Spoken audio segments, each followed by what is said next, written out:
Roll call. Ms. Mucko, here. Mr. Walker, Here. Mr. Clock, Here. Mr. Oliver, Here. Mr. Olson. Here. Woohoo. Are there any changes or additions to the agenda? All right, seeing none. It's so nice to see everybody in person. I think this is the first time that we've had a full board meeting in person for, oh my God, I don't even know how long. You're in 3 months? Yeah, so it's nice to see your smiley faces. Um, As long as you're all vaccinated. Yes. I'm half vaxxed, so I'm almost there. And I did want to say, this is Peter's last meeting. Unfortunately, he's rolling off the board, but did want to say a huge thank you for your 8 years of service that you've given to the district and the Boise community. It is greatly appreciated, and you have been a very dedicated and pragmatic voice to the board and gave a lot of effort and energy in getting Boise Center East going. And I know that I wasn't involved in that point in time, but I've heard stories about how much time and effort you put into it, and I know that it's greatly appreciated. And if anybody else wants to chime in, feel free. But I just wanted to say thank you, and we'll miss you, and good luck in all your future endeavors. Thank you. I appreciate it. It's been an honor and a privilege. You know, it's kind of funny that Jody ended up on this board. As Jody will tell you, over the years, even back to his trust joist days, we were working on real estate, and he'd always give me advice and mentoring, even though he probably didn't know it, about serving the community and being part of it. And Jody, those words always stuck with me. Number one, that you should be involved and everyone has a responsibility, but also not to do too much. I don't know if you remember our conversation about when I was on 4 boards and you said that was too many and rolled off. But yeah, it's been a fun adventure.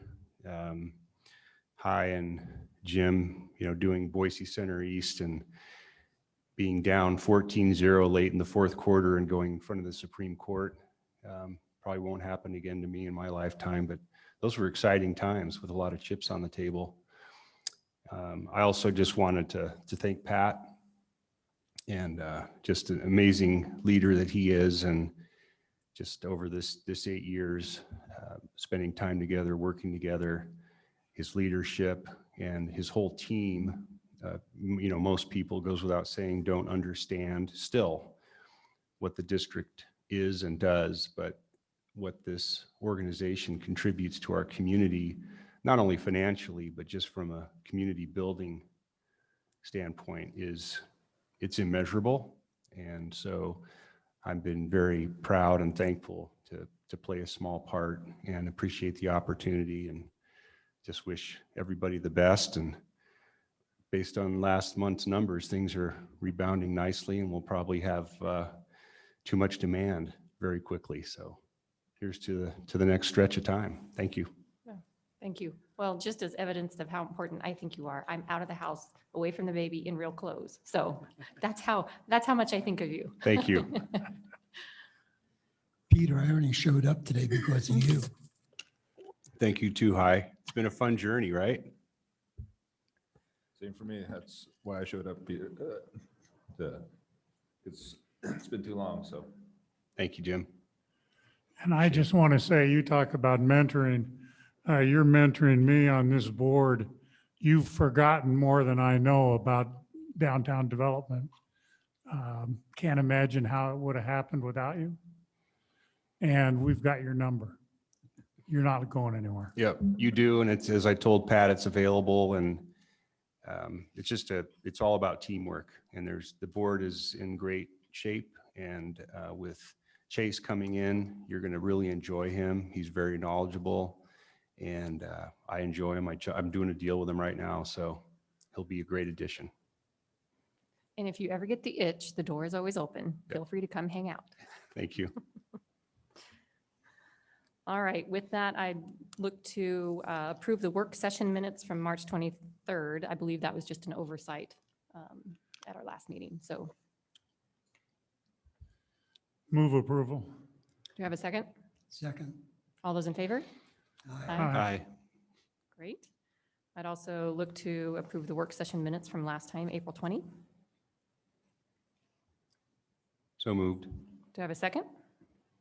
Second. All those in favor? Aye. Okay, and third one, regular meeting minutes from April 20. So moved. Second? Second. All those in favor? Aye. Aye. Aye. Great.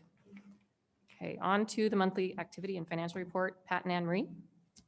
Thank you, Madam Chair, members of the board. It's great to have everybody here.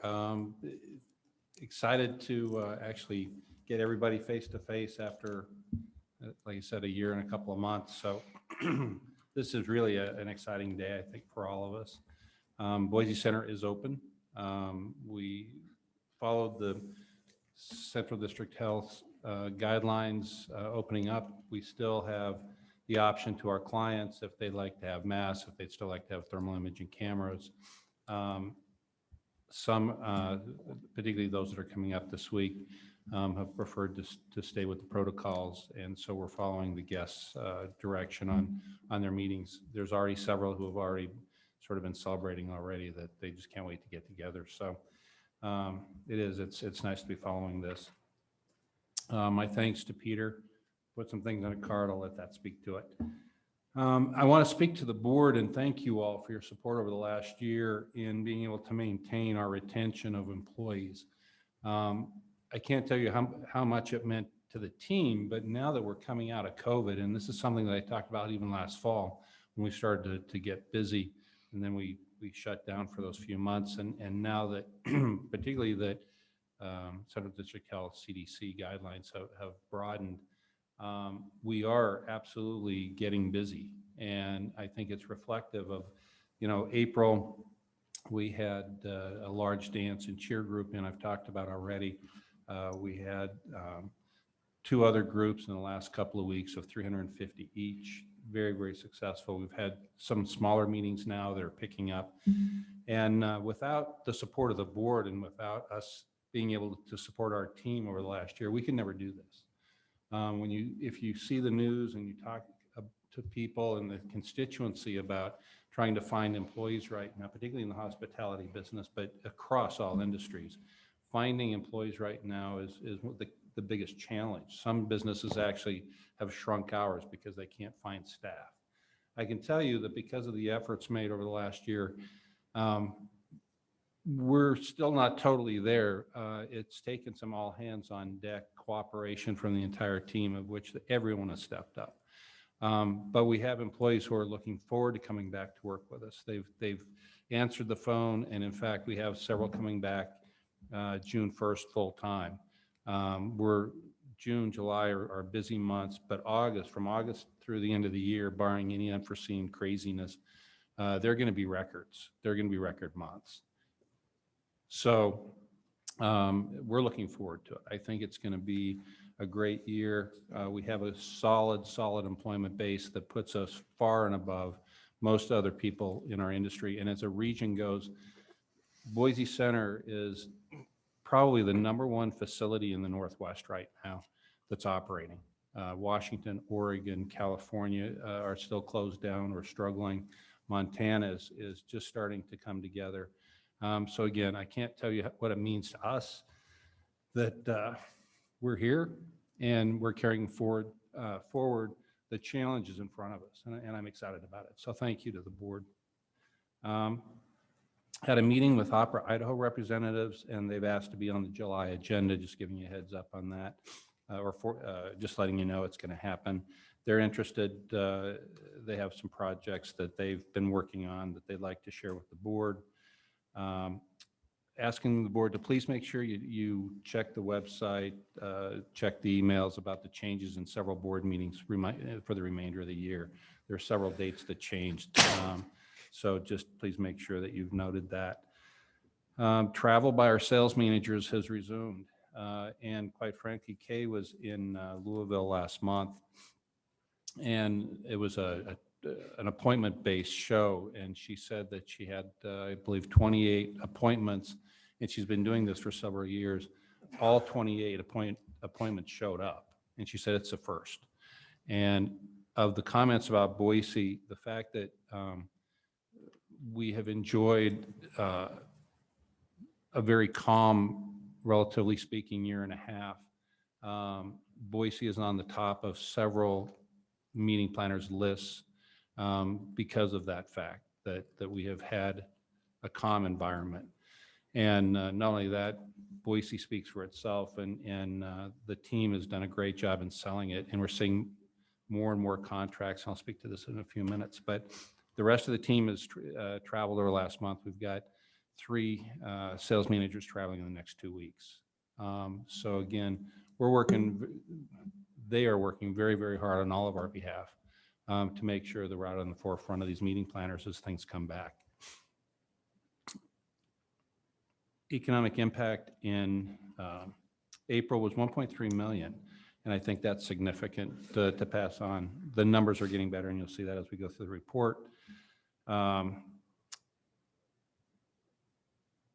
going to move back to 200, room 200 at the June board meeting. I'm checking with the event managers, but we'll probably move upstairs starting next month, resume normal business meetings for the board. Excuse me.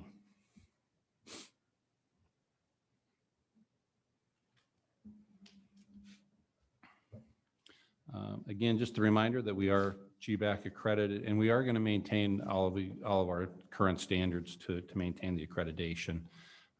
Again, we've had some of the highest protocols in the area as we've moved along through COVID, and certainly we're not going to let up now. Developers continue to look at Boise for new hotel development. I've had 3 visits in the last 6 weeks of developers who are looking to either find a property to convert or expand, or looking for new development. 110, 120 meeting rooms remodeled is actually, this is progressing well. When I did the report, it was progressing. It's actually pretty well done. 110, they're finishing up literally today. So before you leave, you might poke your head in either 110 or 120. You can see what the new renovations look like. I mentioned earlier that the dance and cheer was very, very successful here. They want to come back. It's a type of business that we hadn't really gone after in the past, but Kay particularly was successful in bringing some of these groups in. For a couple of months, we became the cheer and dance capital of the area. Very successful events. The planners really liked the building. Not sure it still fits the way I'd like.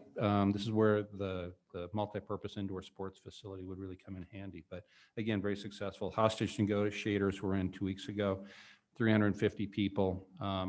They loved the building. It went really well. In fact, it went so well that when Lori and I were talking to the client, Lori was the sales manager who booked it.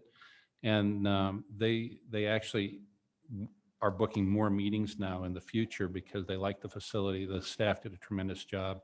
The hotels were close. It was the first time they actually used a convention center. They normally use big hotels, but they like this. And the meeting planner said there's definitely some things that they can bring back. So we're excited about that. And then, as I mentioned, this last weekend, we had the Department of Defense for 350 people deploying military personnel and their families. It was a DoD event. That went very, very well. Allie invited me to present to the Destination Boise meeting at May. It's over at Jump, and I'm going to just talk briefly about the aquatics facility. A lot of hotel salespeople and a lot of other industry friends attend that meeting. So that's a good time to bring them up to speed on what's going on. Some of the hybrid events that Dan and Chris and Tony and their teams have been working on. Again, the hybrid events are one of those things that actually made money through the last several months. So the team put in a lot of work on this one, and I just want to recognize all of their efforts for making that successful. The visitor center, it's interesting that 44% of our visitors in April of the 106, 44% are California, Oregon, and Washington. So again, people continue to travel here for leisure for sure, but several of these involve people who were relocating here as well, looking for some information. Interesting when you look at some of the other travel, particularly from the upper Midwest. So again, we're getting some high recognition here. Madam Chair, Pat, can I Yes, just ask you a question on this? Sure. See if I can back it up here. You had where is it? Yeah, there it is. Sorry. A 67% increase of visitors. How many of those people are people who would book the center, or are they just here in Boise, just coming in to say hello? They're basically just here to say hello. They're visitors, they're tourists. Again, several are actually relocating here. I honestly don't have a number for it. That's a great question, Hi. I don't know that we've ever asked That's right. people to come in, Thank you. but it is a good question. Again, because the goals are loose, simply because of the year that we started out with. However, the numbers are progressing well. I know Anne Marie will touch bases more specifically when she gets into her presentation. But the one note here, the additional capital needs, that $6 million. I just want to point out that again, you'll hear this probably every month, but it's really $2 million a year over the next 3 years. So just trying to give the board a heads up, a preliminary that we'll be spending roughly $2 million, and it may even be a little more or less, but because of the needs of both Boise Center East and West, as the buildings get a little bit older, or the projects just need to be done. So it's mostly carpets, wall covering, those sorts of things. It's standard maintenance. Everything here that has a capital, that's on our capital plan, it has a life in front of it. So we know pretty much from now, it's a 20-year rolling capital plan. And it moves a little bit based on if we don't need carpet one year, then we'll push it to the next. I think all of you have been through enough budgets now that you understand our capital planning. And so again, this is not saying we will spend $6 million over the next 3 years, but I want it out there in front of you to make sure that you're aware of where some of the funds are going to need to go as we progress over the next couple, 3 years. It's routine things, but again, just making sure you're aware of it. From the hotel stats, the occupancy and ADR, the trends are very positive. We had a $600,000 room tax month. That's a 2017 comparative. So the trends are looking good. Summer, I know that the CVB, Carrie and Allie have been working together with Cliff and the marketing companies that Carrie works with on really focusing heavily again on the leisure market for this summer. Now that we're able to host meetings again without restrictions, we're anticipating a lot of short-term calls. And in fact, Allie mentioned today during a meeting that we've had a short-term pickup of a convention in June. And I want to say it was 700 room nights. So again, the doors are open and a lot of effort on the leisure market for this summer, but I think that the meetings market is going to come back fairly quickly for us. Again, the positive trends here on the demand and the revenues, I've spoken to it enough.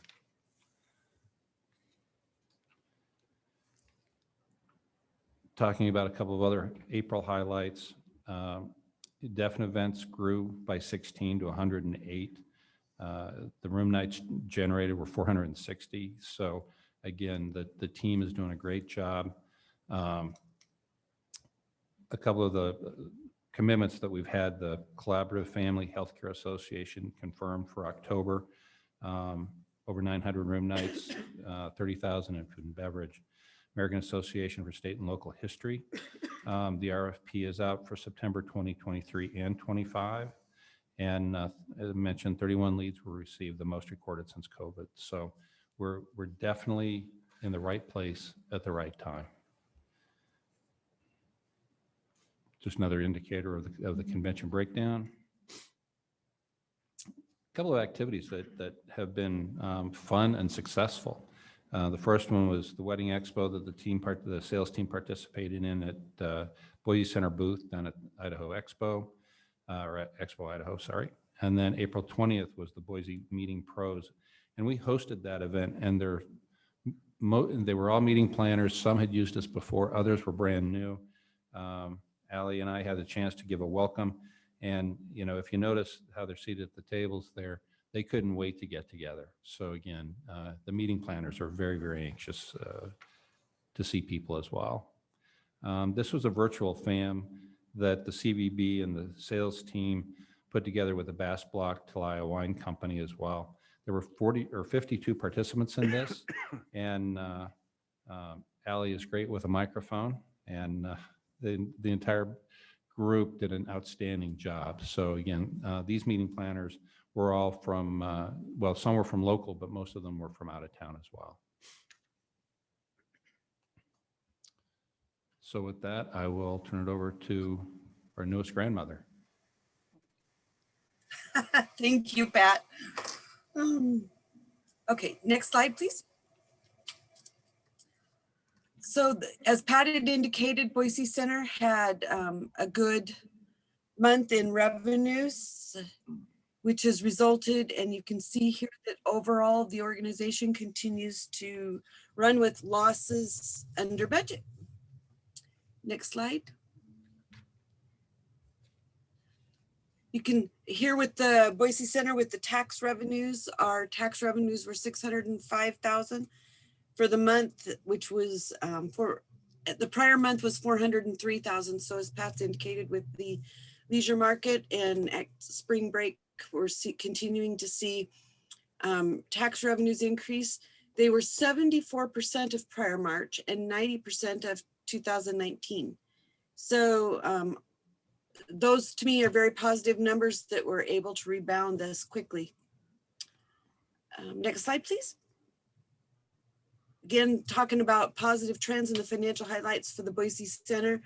We're up 11 events this month. We were up from 10 the prior month, which was up 1 from February. So we're just continuing to increase in our events. Our event days are stable. The room nights had a positive pickup.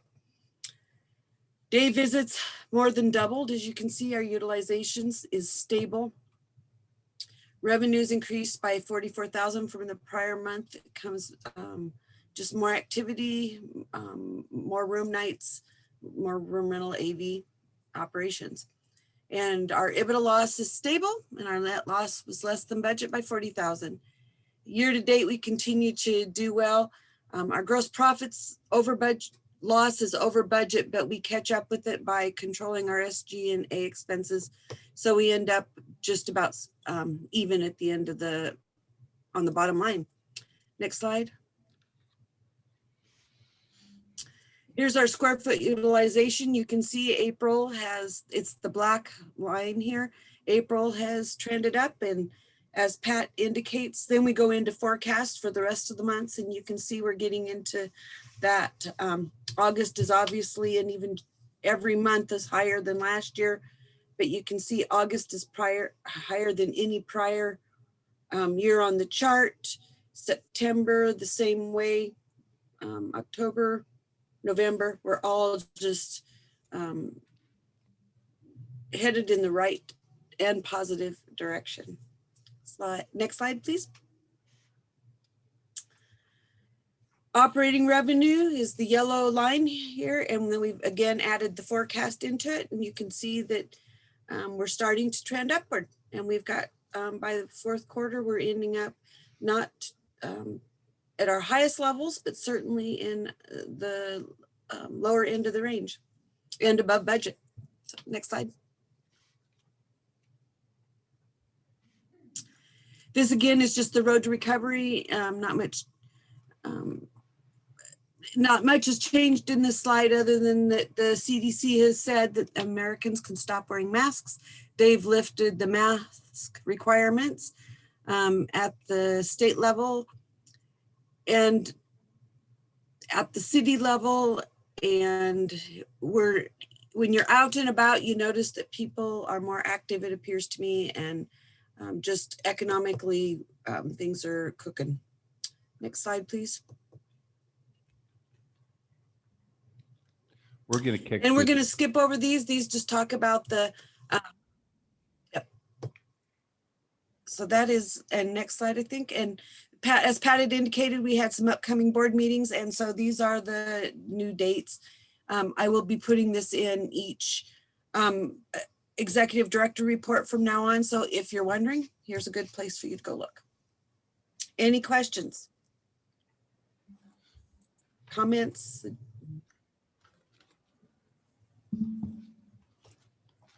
Okay. Thank you. Just a question, these meeting dates haven't been changed on the website yet. No, those are going to be changed by tomorrow, I think by tomorrow. Madam Chair and staff, these charts on percentage of people vaccinated show Idaho at the low end. Is that an issue from a marketing or sales standpoint? Actually, it hasn't been an issue. Those numbers, these are actually older numbers now, and that's why we basically went through them or didn't have a chance to take them out. Just based on the trends that are going on in the lifting by CDC and CDH of restrictions. But Allie and her team have not had one issue of people concerned or questioning our vaccination rates. Madam Chair, Ally, Mary Margaret, is that true? Is it an issue or not? It hasn't been an issue. It's not come up in conversation or brought up by clients and about our vaccination rate. Same? I will say, when I read closely the Central District Health order last week, removing advisory, I believe it was, that they did say towards the bottom of the release that they made the further guidance about events and gatherings, concerts, conventions, where you would be combining groups, larger groups of people, vaccinated and unvaccinated, that there would be forthcoming guidance about that, but we've not seen it yet. So we're just going with what we know to be true today, and that's the mask mandate and public health advisory has been lifted. Thank you.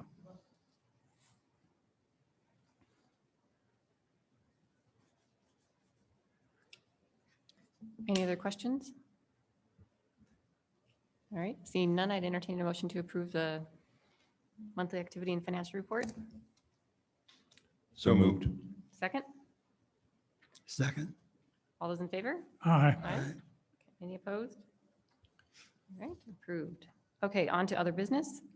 The fiscal year 2020 audit, Jody and Anne Marie.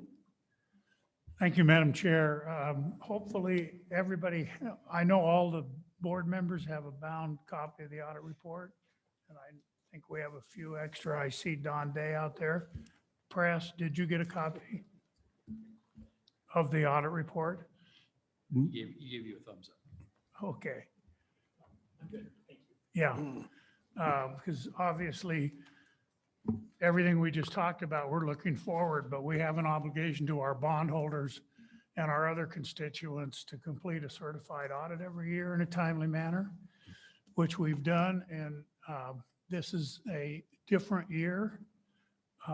The MD&A, which is the management discussion and analysis, goes from page 3 to page 18 in your audit report. That's our discussion, the board and the staffs, of what our operations have been this last year. I'm going to ask Anne Marie to take 5 minutes and just hit the highlights of that. 18 pages in 5 minutes. You can do that, can't you?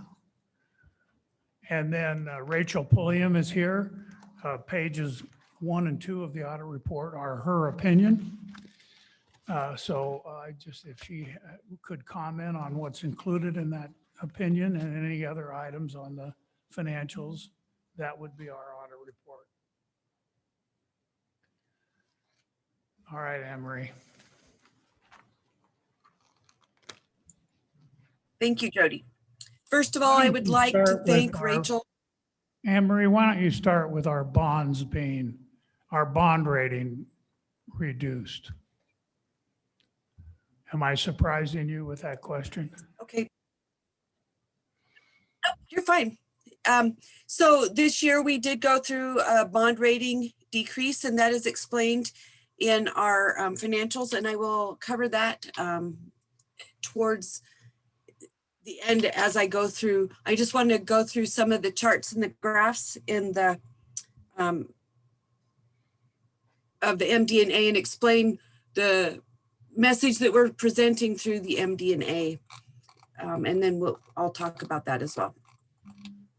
But first of all, I would like to express my appreciation to Rachel for helping us get the audit completed.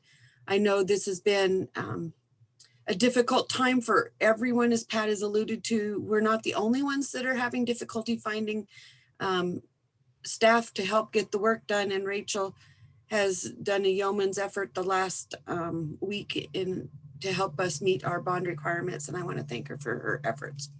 And we appreciate the relationship that we've had with Pulliam over the years. It's been a very positive and beneficial relationship for us. So thanks again. The message that we're trying to send to the bondholders and to the general public is that despite COVID, we've had some successes in this year, this odd year. Our net position only declined slightly. We still remain very liquid and able to meet our obligations to the Boise Center, to our constituents, to the creditors. We remain fiscally sound. Our assets exceed our liabilities by 51 million, and despite the year, that only decreased by $3 million. Our capital lease payment was made and it's decreased by $1 million. The district also allocated additional marketing funds to support travel to the Treasure Valley to boost tax revenues. Again, just showing that we've taken been an active participant in the market and trying to manage our tax revenues in an area that's difficult for us to have much influence, since it's really not, the tax revenues aren't directly within our control. Our cash and investments decreased slightly. Again, that's due to funding the losses due to COVID. We went for several months of where our Boise Center losses exceeded our tax revenues, and that was a new spot for us to be in after several years of our tax revenues exceeding our losses. And so we were cash flowing and adding to our investments instead of investments. So this, as we indicated this month, we're back where our tax revenues are exceeding our losses. And so we're starting to accumulate a little bit of cash again. But in the first quarter, our lodging tax revenues and our operating revenues were on a record pace. We exceeded 2019 by 10% and 14%, truly showing that due to COVID, our losses and our revenues were specifically and directly related to COVID. We finished the year down. So after having a record quarter, we finished the year down. Tax revenues were down 34% and operating revenues were down 63%. There was the board approved a transfer of $2 million from the stabilization fund to support the losses as a result of COVID-19. At the end of the day, we ended up not withdrawing those funds from the stabilization fund and covered those losses out of the general fund. In the audit report, if you're looking at the audit report on page 9, the first slide or chart shows our net position. Again, just summarizes that our net position declined slightly for 2020. We had the next slide, our chart, our revenue and expense chart, just is a picture of how it shows how our revenues and our expenses are divided between each of the funds, where the district generates the largest portion anyway in this year of revenues and has significantly lower expenses, while the Boise Center generated less revenue and expenses remained higher than revenue, although still controlled. we show that our net position is comprised primarily of cash and investments. Our cash and investments are 97% of our net position within the district. We also had $6 million in allocated last year as committed to a ceiling project. The two charts for the fund balance shows that we uncommitted that $6 million and moved that money over into an uncommitted position to support the district or the center. The monthly tax revenue slide shows that revenue was significantly down due to COVID. Our room demand and supply shows that our room supply dipped a little bit as some of the hotels took rooms offline or used them for other purposes, such as homeless housing due to related to COVID. And then you can see that the demand also dropped from the prior years, and it had been stable in the prior 2 years. Our occupancy rate for the year to date November, comparing the same time periods, was 72% in 19. It had dropped to 54% for 2020. And the average daily rate dropped from $114 down to $95. All of that contributed to a decrease in tax rates or tax revenues. And if you look, our average, normally a one night's lodging rental had the potential to generate almost $1,460 in lodging tax revenues. In 2020, this decreased by 34% to $969. So not only did we have the lower occupancy, which resulted in the lower average daily rate, resulted in a 34% decrease in tax revenue or in lodging revenues, which affected tax revenues.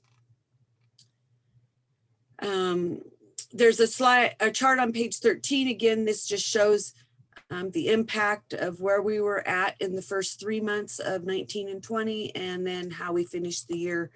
Again, just showing that we were on a record pace. And if you'll notice, even shows that our EBITDA had actually improved by 21% in the first 3 months. Our utilization, this slide is showing, the next slide just shows that our utilization is down from what we forecasted due to COVID. The tax operating revenues show the same thing. We go along and we're at a record level in February, and then in April we dropped to basically $0 in April, May, and June. And we're working to catch up. We won't obviously catch up, but increases are in sight. Transfers, our operating transfers were $250,000 over prior year.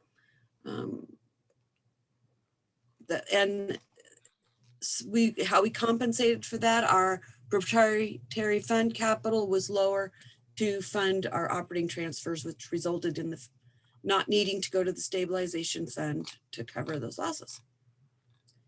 And then regarding the bond, let me get to the verbiage here. So Standard & Poor's downgraded our bonds in June of 2020. They took it from an A+ to an A-. Now, if you can remember, we were at an A-. We were at an A and they upgraded us to an A+, and then they did a 2-step downgrade, not directly related to our management, but more related to the economic environment and their concerns over the hospitality industry, which has a direct impact on our tax revenues. Since tax revenues have rebounded, and as you saw, November 2020 was at 74% of November 2019, and we're continuing to see that improve even today. Are there any questions regarding the MD&A of the audit? Thank you, Anne Marie. Rachel, what did you say You're in welcome. your opinion, and or is there anything in the financial statements you'd like us to know about? Sure. Yeah, no, the whole reason you guys have this, audit is for these two pieces of paper here at the very beginning, the pages, the independent auditor's report. And a whole lot goes into looking at these numbers. It's not just looking at numbers, it's looking at internal controls. It's looking at outlying subsequent events. It looks at a whole number of things beyond just looking at numbers and invoices and what you would think. So, a lot goes into this report for the 2 pages, but essentially the term clean opinion, I'm sure everybody's familiar with.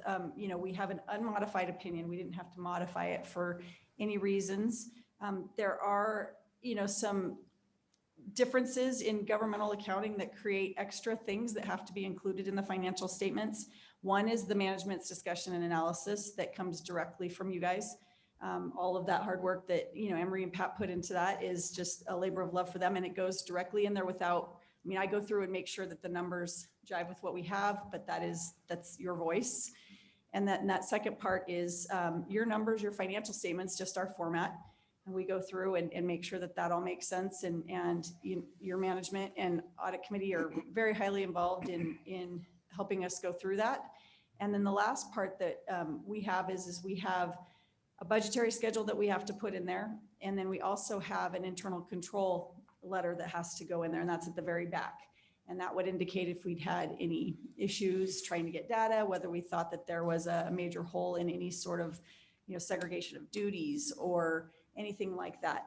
This year was super challenging just from the standpoint of remote auditing, all that stuff. But I will say that you guys were well ahead of the curve. I think you guys had started implementing most of this kind of electronic stuff even before COVID had happened. So, I didn't have anything. I didn't have any significant deficiencies or weaknesses in that.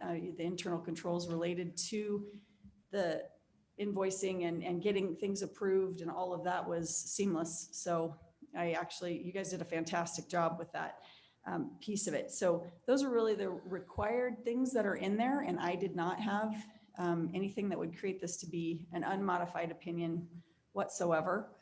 We didn't even have to really modify anything related to COVID too much because, again, you guys were well ahead of the curve on making sure you had stabilization funds available should you need them, although you didn't need them. A lot of times now we're looking at entities for going concern. And are they able to make it? Are they able to make it through these dips? And there was obviously no issues there. I know you guys are familiar with those numbers as well. So no, I had nothing to add here and unmodified opinion and clean. So, and I thoroughly have enjoyed working with Anne Marie and Pat and you guys over the years as well. And due to staffing issues and everything else, we're not going to be continuing to do audits. So I've really just appreciated you guys very much and all your hard work. And thank you, Anne-Marie, and everything. So thank you. Are there any comments or questions either for our chief financial officer or our auditor? Hearing none, Madam Chair, I'd move approval of the audit report. Okay, Jody and Madam Chair, could I make one more comment, sure. please? I just want to thank the audit committee for all of your help this year. We've had a finance committee in the past. They've participated or functioned as the audit committee. Jody stepped up and has been the chairman of the audit committee, which has improved. But I won't say, it has enhanced the oversight of the process from the audit committee. They've provided great support and insight. They ask great questions to make sure that we've got everything covered. And I truly appreciate Pat Rice is on the audit committee as well. And I appreciate everybody's support of the audit process. Thank you. I would second that. Thank you for your expertise and time in this project. So with that, I know you made a motion. I'd move to approve the 2020 audit. Yeah. I'll make that motion. Do I have a second? Second. Oh, do you have a second? I'll second it. Thanks. All those in favor? Aye. Aye. Any opposed? Yep. If I might have one more comment, Madam Chair, Rachel Pulliam and Pulliam Associates have audited the district for many years. I think it's important to us to have a local firm. However, the single office firms in town are almost all discontinuing their audits and are leaving it to the national firms with offices in Boise. Fortunately, we have maintained a relationship with one of those for internal control issues and other special projects. That's Ide Bailey, who we will undoubtedly be continuing with going forward. So I just wanted to assure the board that we have consistency. And even without Rachel, who will be a big loss to the district, we will do okay. And I will be around and I can answer any questions and will help as much as I possibly can. You'll probably be hanging out with Peter. Great, thank you, appreciate it.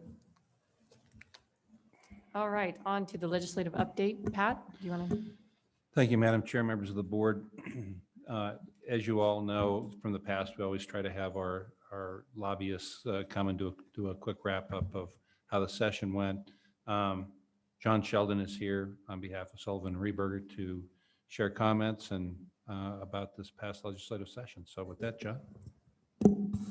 Thanks, Pat. Thank you, Madam Chair and members of the board. In case you guys stumped me with a question, I brought the two smartest people in our firm, Kylie and Phil, with me today. And Kylie has a handout, an end of session handout to provide everybody that gives a brief summary of what happened during the session. 2021 session, we all knew was going to be odd going in. We never expected it to be as long and noisy as it ended up being. In total, there was 800 pieces of legislation proposed. 600 of them became bills, 360 pieces became law. The session was overshadowed by a feeling that the legislature needed to curb the governor's authority. It started out the first day in January that we started 11th. The first bill introduced was to curb the governor's authority. In total, there was 13 bills proposed in attempts to rein in what they thought was an unfair balance between the legislative branch and the executive branch. In the end, 4 pieces passed. And I don't think it made a whole big dent in the governor's authority. Despite all the noise and the length of the session, there were some key pieces and parts. In a challenging year, the legislature funded health and welfare in total. And that was a big ask because they had a lot of extra expenses. They also increased pretty dramatically the amount of money going to education in the state of Idaho. On top of that, they were able to pass a transportation package that's going to provide $1.6 billion in funding across the state going forward. And last but not least, we had a $435 million tax cut, which is the biggest tax cut in the history of Idaho.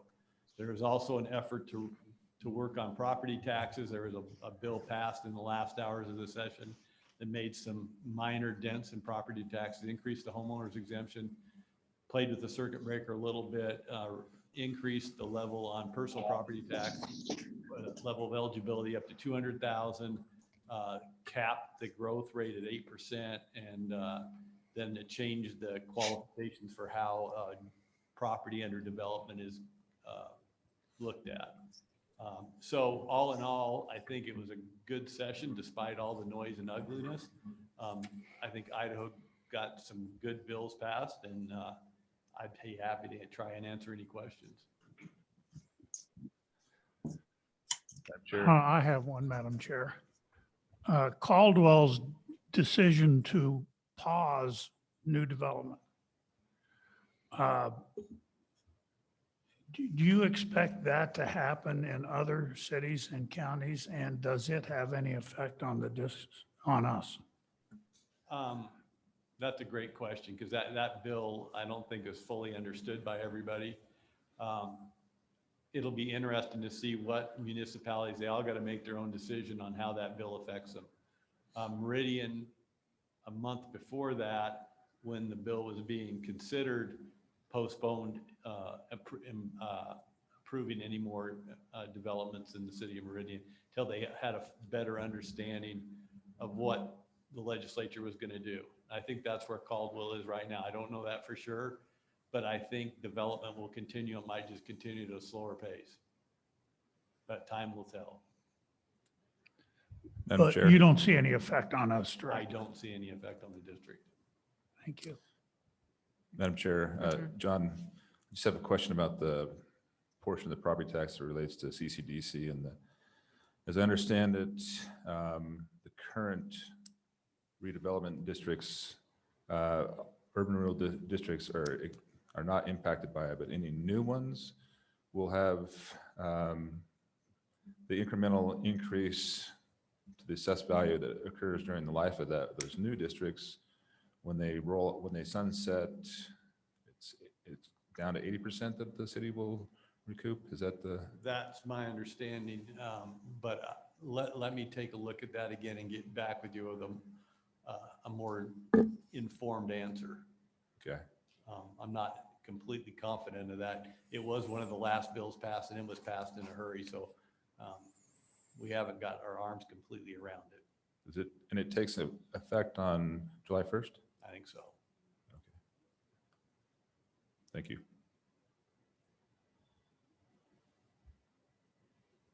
And I have a question. This, I guess, doesn't necessarily with the legislative year, but I know that the transgender suit is moving forward. Do you have any update on that? As far as I know, it's still in the court system. Okay. Yep. Madam Chair, John, can I ask, is the anti-Israeli boycott bill, is anybody challenging that, or is that? I haven't heard of any challenges. Just so folks know, that means that if we have a contract for goods or services in excess of $100,000 going forward, we need to put a provision in our contracts which require the people we're contracting with to agree not to engage in boycotts of Israel. So I was just wondering if that it's been challenged in other states, but if it hasn't been challenged here, then I don't know. okay. Challenge much. Okay, you haven't Yeah. seen anything. Okay, thanks. Any other comments or questions? All right, thank you. All right, thank you. And then I know since they're not officially adjourned, if there's anything that happens, for that with the House, moving forward through the rest of the year, just let us know. Yeah, it's going to be an interesting few months. Thanks.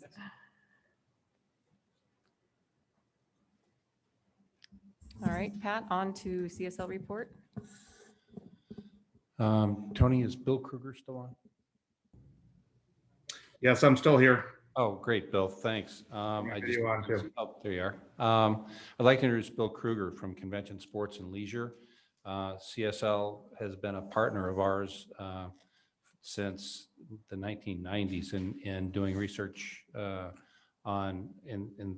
until 2012 on convention centers for us. We engaged some conversations with Bill a couple of years ago, pardon me. And then with the board's approval, we retained CSL and Bill to help us with a peer review of Idaho Competitive Aquatics proposals.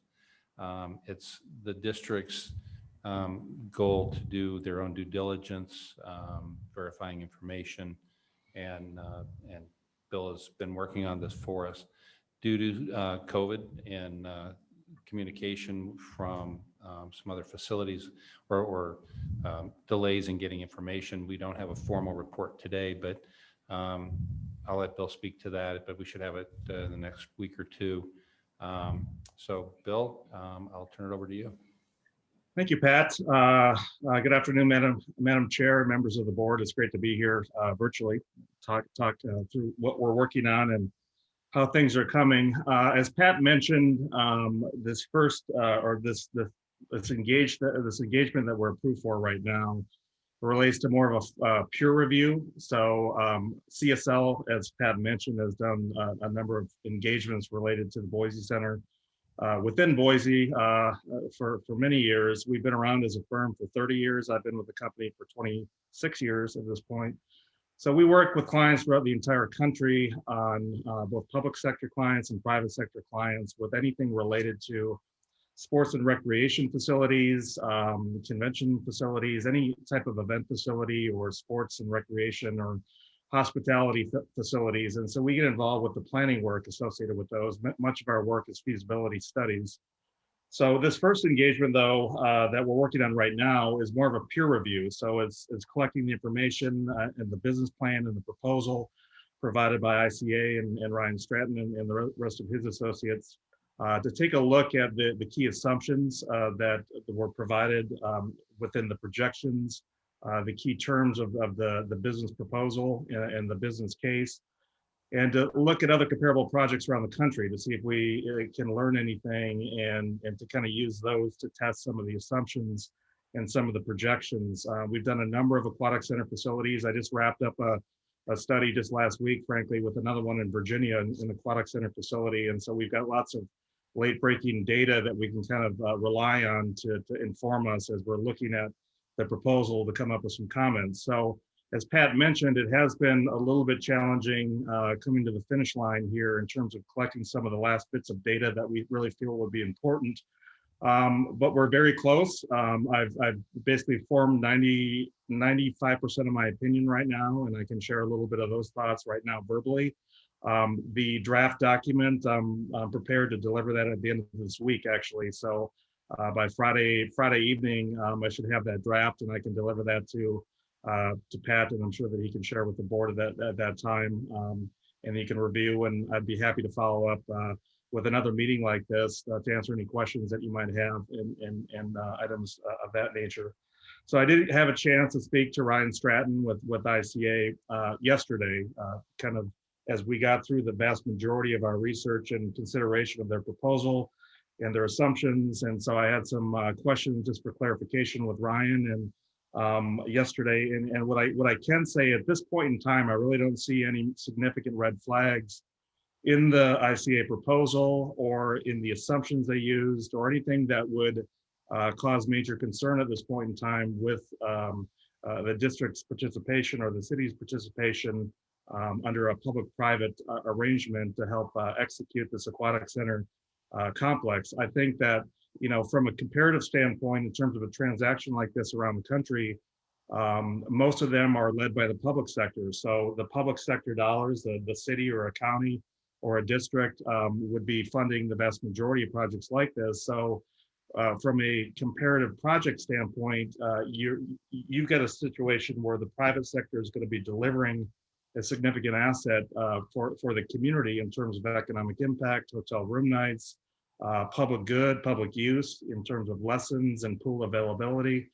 So I think that from a return on investment for the district's funding or the district's money or the city's money or the public sector money or the taxpayers' money, I think that it's actually a pretty high return on investment in terms of what the deliverable product would be, and then what type of opportunity and gap that would fill within the Boise marketplace. And so it's, you know, some of the primary concerns that I had going into, you know, the end game here with our analysis at this point, in terms of understanding the exact proposal, the concept, the vision, the business plan, really related to the enclosure. So ultimately, you know, initially it was going to be the outdoor 50-meter Olympic-sized pool with a therapy pool and some of the other facilities and amenities that you got there, but it was going to be of the outdoor variety. And so, in terms of being able to execute year-round programming and year-round meets and other types of rentals and lessons and things like that, that's one of my biggest concerns would be is what type of enclosure are we really talking about? And I think that after talking to Ryan yesterday in terms of where the latest thinking is in terms of the planning for the project, you know, in my mind, there's lots of different types of enclosures that you can consider. You know, you could start with one of the basics with a bubble enclosure. You could go to a sprung structure, or you could go all the way up to a metal, a metal building kind of a structure to cap it. So for all intents and purposes, it would function like an indoor traditional aquatic center. And in speaking with Ryan yesterday, it appears that the latest concept is really the full metal structure building, steel structure building, which is it provides me a lot more confidence and a lot more comfort in terms of meeting all the projections that are out there right now. So I'm going to be summarizing all this information in my document that will be delivered at the end of this week. But at this point in time, everything from the assumptions for the rates charged, the lane hour rates, and the staffing and the expenses and the revenue generation in terms of the financial projections, all those seem conservative and reasonable. I think the fact that Ryan is kind of taking the lead on this project, having a CPA background, he does really speak the same language as me, to be honest with you, and I've got confidence that he's thinking through conservatively a lot of the projections and the modeling and the numbers. Some of the concerns that I've got right now at this point in time would obviously be the significant volatility in steel and lumber and some of those prices right now that the construction markets are witnessing, and a lot of that is just due to pent-up demand and problems with the supply chain globally, for that matter. So I think that some of the costing estimates that have been generated would need to be refreshed soon. And I think that you need to think through a little bit more about the timing of the purchase of those materials and construction services, and what the actual cost of that would be, and then ultimately if that would result in any kind of compromises or scale back project, because certainly as the project sits right now with the metal building and all the programmatic elements, all those items to me seem like it would be a real win-win for both the private party in this case, but most importantly for Boise and his families and residents, and to fulfill a need within the pool demand standpoint within the community. So, refreshing some of the construction costs would be important. I think that the site that's identified right now and is picked out is actually very strong. I think it's got great accessibility, it's got great visibility, it's got great connections to amenities, food and beverage, restaurants and retail, and it's got some available parking, and it's serving a need that's within the southeast portion of the Boise marketplace that is certainly underserved with respect to quality aquatic facilities.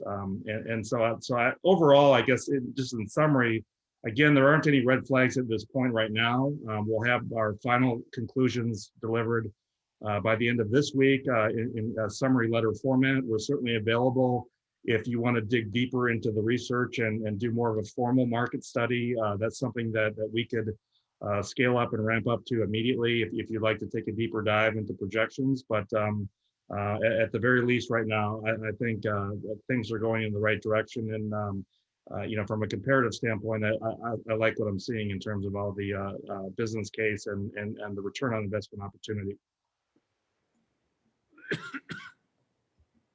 Great, thank you, Bill. Do we have any preliminary questions or comments for Bill at this point in time, or do we want to wait until we see the full report? Any preliminary comments?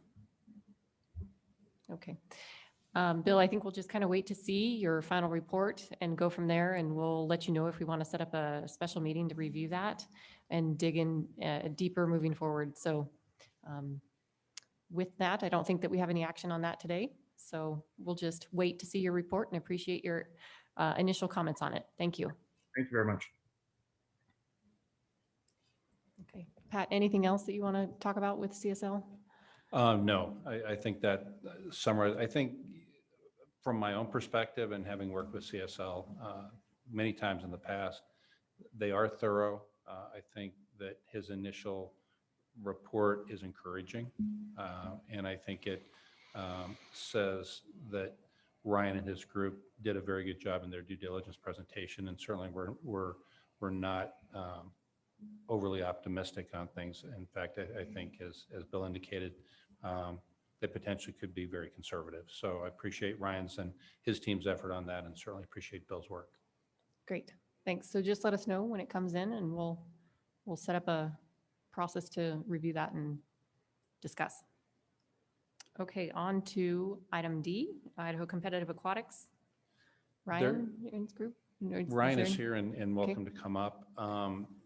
Nothing formal, again, being unsure of where the CSL report was going to be and whatnot. But we have been in several discussions over the last couple of weeks. I thought it would be a good opportunity, Mike, if you wanted to, give a high level update on where we are on the agreement. We've got a meeting scheduled next week to discuss several items that are sort of pending, but unless you have something you want to share initially. Not unless there's some, I mean, I really don't have anything additional to add unless there's, some specific questions. I did have a really good conversation with Bill yesterday and appreciated that opportunity. And, we do have some great renderings at this point with respect to the property. And as I've shared with Mike, we've done a good job going through our due diligence as we work through some of those deadlines. We've got our geotechnical study, we've got a phase 1, we've got a survey. All those things have been completed, and now they're just in the hands of our experts, the architects, the engineers, our pool consultant, to make sure that we don't see any underlying issues with the respective parcel. But so far, everything looks really clean and positive. So that's good. And then we have a separate meeting with design review tomorrow with the city to go over the initial concept. And really, that's kind of that, call it that pre-approval type of meeting, so that once we're able to actually close on the property, then everything will be in queue at the city and ready to go. So we're just kind of trying to get our ducks in a row and make sure that we're, as both Pat and Bill said, stay conservative with our approach and make sure everything stays in line. So unless there's any specific questions, I'm not sure we have anything additional to add. Madam Chair, Ryan, did you see the front page of the Idaho Press today? I did. Read a little bit about that pool out in Caldwell, and it's great, or excuse me, in Meridian. Great. For those of you who didn't see it, on the front page of the Idaho Press is a cover story about the aquatic center in Meridian completing after they've been working on it 2 years. They're spending $14 million. Has that changed or affect our project in your mind in any way? Not at all. It's a cool little facility that they've built. So it's primarily kind of a programming / recreation area. It's got slides, splash pads, kiddie pools. The primary pool is just a 25-yard 6-lane pool like you'd find at the downtown Y. I mean, presumably there's more deck space allowable to have better programming. It's set up to have probably fairly limited competitive activity in it. It's really more of called a lap swim pool. But it's going to be a really nice facility out there for the community for sure. But it's not the same thing that we're putting together. It's not a 50-meter by 25-yard pool. It's not designed to host any sort of major competitive events. But it is a real positive for the Meridian area for sure. Thank you. I might comment, Madam Chair, that I'm not as experienced certainly as Peter and others on projects that the center has done over the years, or the district has done over the years. But this looks to me like the kind of public-private partnership the voters expected us to look at. It's a real partnership, but so far we're in 17,000 for due diligence. Ryan and his partners are going to have to come up with 15,000 to extend their due diligence, period. So obviously we're both making investments and hopefully moving forward. We don't have enough information to move to make the purchase today. And I wouldn't suggest that we would, but in my mind, is consistent with our charter and consistent with the motion Trustee Walker made 4 months ago or something, where I seconded it, that we would support staff working under an umbrella not to exceed $5 million. And it looks to me like it's progressing. Yeah, and give the rest of the board the opportunity. It sounds like we're going to keep working on this, staff and committee. And Jody, if you would continue to work on that, and I know that probably review some agreements and stuff with Mike, that would be appreciated since you've got the knowledge and expertise in that area. I appreciate your continued involvement there. And if the board has any other comments regarding this or doesn't feel like we should move forward with staff time at this time, please just, let us know. But it sounds like we'll be charging forward with continuing to work on this project at this time. I do have a question. Something that came up in my mind is regarding the structure. Because that parcel of land is close to it's kind of in my neighborhood, so I drive by it often when I'm headed to Freddy's or Home Depot. So I had a thought about, is the structure that you are wanting to put on there only going to enclose the current facilities, or would it be large enough to where if you wanted to add a diving well or something, that we wouldn't have to do a second structure? Would any future potential amenities fit into the current structure that you're asking, or would we have to build a secondary structure? Right now, it's only sketched out to encompass the existing 2 pools, which is a 320 foot by 125 foot building. It's a big structure. In order to put another pool in there, obviously you'd have to almost double the width of that structure in order to create space for a third pool. And we're certainly not opposed to looking at that, but the cost obviously would increase proportionally. So at this point, the plan that we have sketched out, and I did bring a schematic, I just don't have a slide of it that I'm happy to share with whomever, so you can kind of see what the initial concept looks like. But it is only designed right now to cover the 2 pools, again, allowing the extra space in the back for that future expansion. Would it make more sense to do an investment in a larger structure up front, or do you think that we're not far enough along on potential future amenities to where it would not make sense at this point in time? I think at this point, it does not. And mostly that's because the diving community in the area isn't real strong. I mean, it's not just a diving well with diving boards. If you're going to do a diving well, you're going to do a platform that requires 10-meter diving. And who are the users of that facility? Keep in mind that Boise State dropped their women's swim program, their swim and dive program. So they're no longer a user, or certainly not at this point.